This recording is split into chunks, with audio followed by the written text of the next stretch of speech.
Hey guys, let's talk about the Kasa camera not detecting motion. Here I have the Kasa Pan and Tilt camera. So I have some recordings based on motion, as you can see here. In this area I have no recording, but if I move a little bit here close to this area, you see there is a dark green that indicates motion there. Okay, and the light green indicates just recording, continuous recording with no motion. So if I just move this a little bit, you see here my hands moving there, then I have another dark green, and here in this area I just have light green, so no motion in front of the camera, but the camera is still recording 24/7. So it works like this: you have 24/7 recording, no matter if you have motion or not, into the SD card. So when I just tap here, for example, it goes directly to the part where I have motion. So it shows a little bit before the motion, and then there we go. You see the motion here because I have this set up on the camera.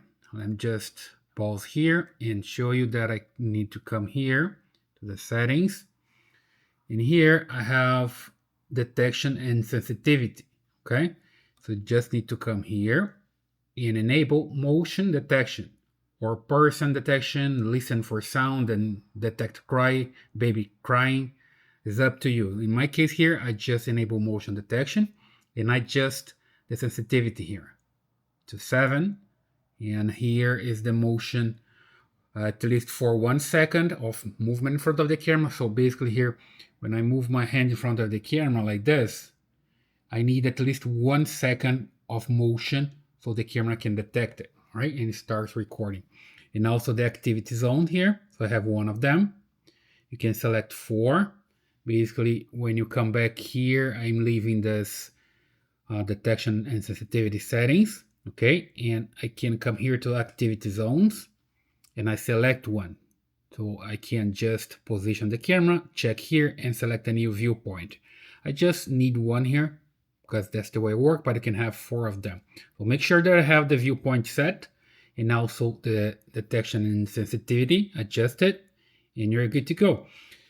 Something else that you need to understand is that here I have the 24/7 recording enabled, so it saves the videos to the SD card.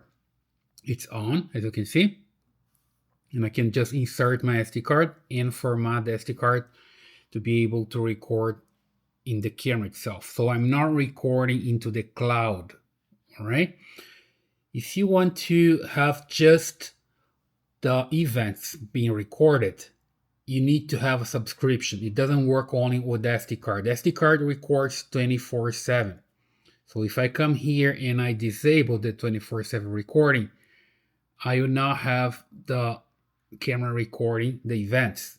If I come back here, see, when I type 24 recording, I get this message, 24/7 record is not enabled. Please enable in the settings, okay?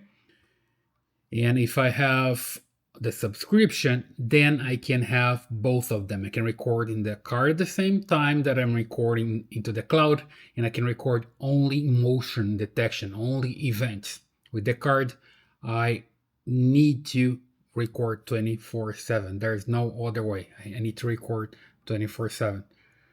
So let's come back here and enable it, and then you see when I come back here and I see, for example, activity, you see there is no activity at all because this reads from the cloud. I don't have a subscription, so it doesn't read events from the card itself, all right? But either way, right, I can't see it yet. The recordings here, when I come to manage activity here, I can see the recordings, but all those recordings are continuous. You see here how a lot of recordings, light green where there's no motion, or dark green when there's motion in front of the camera. Okay, so basically that's the way you can check on your camera if your Kasa camera is not recording based on motion or is not detecting motion. Just adjust the sensitivity, make sure you're recording to the SD card or into the cloud, and you're good to go. So I hope this helps. Please subscribe to this channel, leave your thumbs up in your comments, and I see you in the next video.